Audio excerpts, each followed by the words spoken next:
느헤미야 5장 14절에서 마지막 19절까지 말씀 한 절씩 교독합니다. 또한 유다 땅 총독으로 세움을 받은 때 곧 아닥사스다 왕 제20년부터 제32년까지 12년 동안은 나와 내 형제들이 총독의 녹을 먹지 아니하였느니라.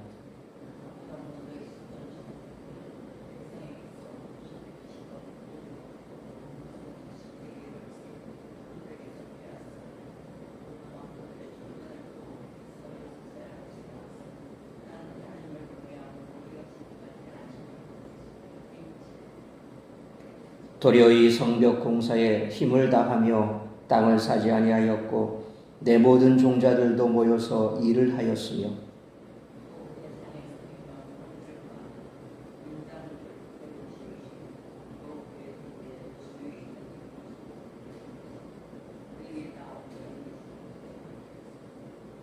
매일 나를 위하여 소 한 마리와 살찐 양 6마리를 준비하며 닭도 많이 준비하고 열흘에 한 번씩은 각종 포도주를 갖추었나니 비록 이같이 하였을지라도 내가 총독의 녹을 요구하지 아니하였음은 이 백성의 부역이 중함이었더라.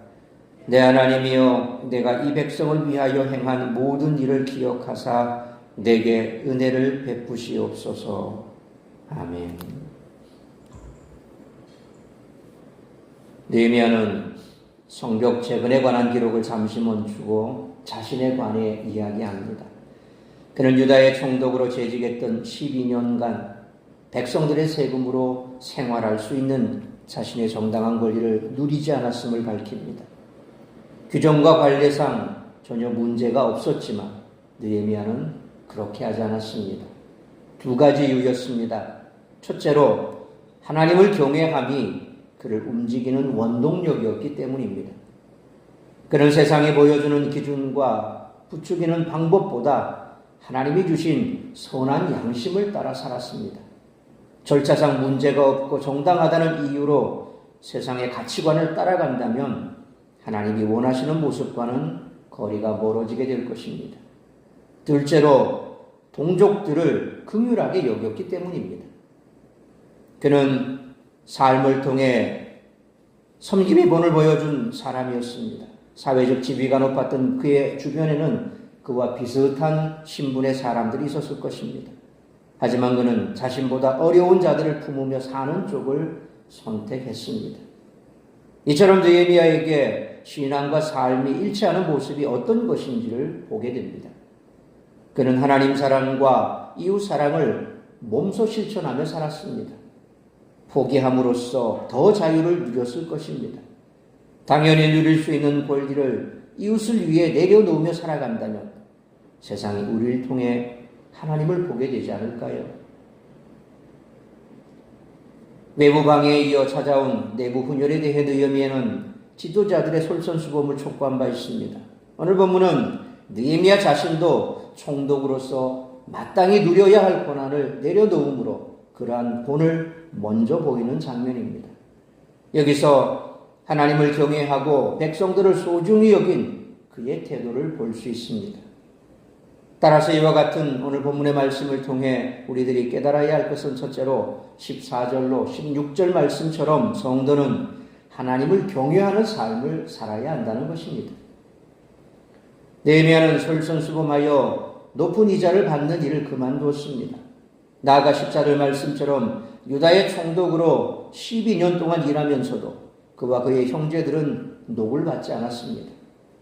이전의 총독들은 15절 말씀처럼 백성들에게서 먹을 것과 마실 것에 더해서 은 400세겔, 노동자 월급의 5배에 해당되는 은 400세겔을 빼앗았고 심지어 그들의 종들도 백성들을 압제했습니다. 그러나 느헤미야는 16절 말씀처럼 힘을 다해 성벽 공사에 임했고 욕심으로 땅을 사들이지도 않았으며 그의 모든 종자도 백성들과 동일하게 일했습니다. 이러한 태도는 느헤미야의 성품과 높은 도덕 수준을 보여줍니다. 그러나 그는 이마저 내세우지 않습니다. 오히려 이 모든 것이 하나님을 경외함으로 행한 것이라 밝히고 있습니다. 그는 하나님을 두려워하는 마음으로 백성들을 대한 것입니다. 그 마음이 백성들을 살리고 하나님께 영광이 되었음을 우리는 잘 압니다. 잠언 1장 7절의 말씀처럼 여호와를 경외하는 것이 모든 지식의 근원입니다.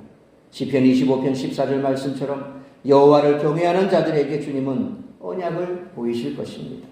그러므로 열왕기상 17장 39절 말씀처럼 여호와께서 당신을 경외하는 자를 모든 원수의 손에서 건질 것을 믿는 믿음으로 살아가는 우리 모두가 되시기를 축원합니다.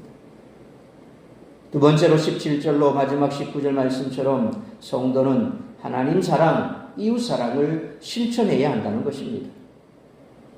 느헤미야는 17절 말씀처럼 자신과 자신을 둘러싼 이들 곧 유다 사람들과 관리 150여 명 그리고 주변 여러 나라에서 온 큰 규모의 인원을 떠올립니다. 이토록 많은 사람들을 먹이기 위해 소비되는 소와 양, 닭과 포도주의 분량을 밝힙니다. 그럼에도 느헤미야는 총독의 권리를 요구하지 않았습니다. 통치자가 자신의 참모나 부하들에게 식탁을 제공하는 것은 느헤미야 당시 왕국들의 관습이었습니다. 통치 규모가 늘어날수록 왕과 그 신하들을 위한 음식량은 많아졌을 것이고 이를 통해 지도자의 위력과 나라의 세력을 과시하는 욕망도 커져갔을 것입니다.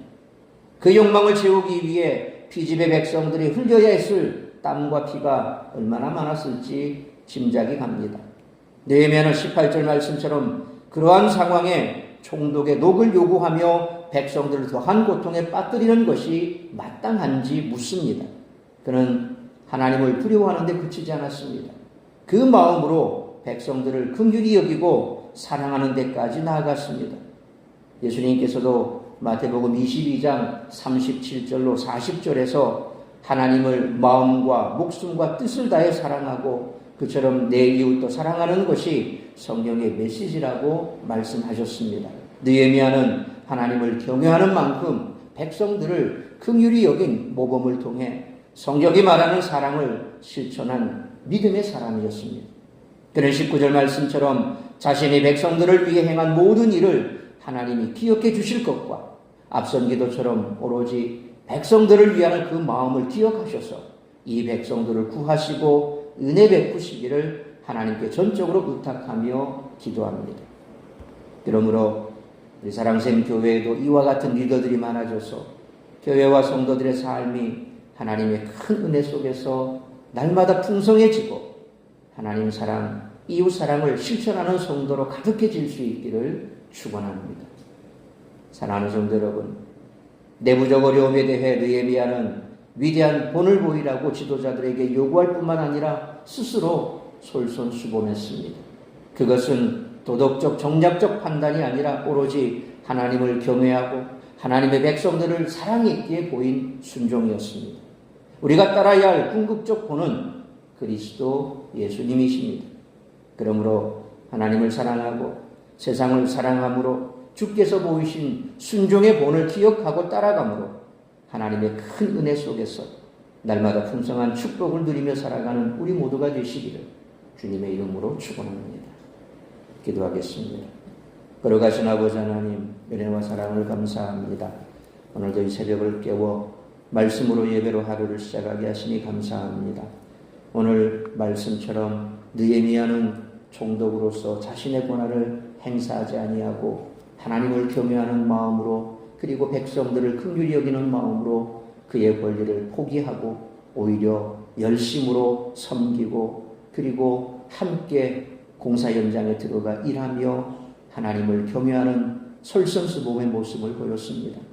교회 안에서도 직분자들이 모두가 한 마음 한 뜻으로 이처럼 하나님을 경외하는 마음으로 또 성도들을 돌아보고 그들을 섬기고 공경하는 마음으로 우리가 믿음의 공동체를 만들어 간다면 참으로 느헤미야가 마지막 19절에서 하나님 앞에 기도했던 그 기도처럼 모든 성도들의 삶이 평안할 것이요 교회는 점점 든든히 세워져 갈 줄로 믿습니다.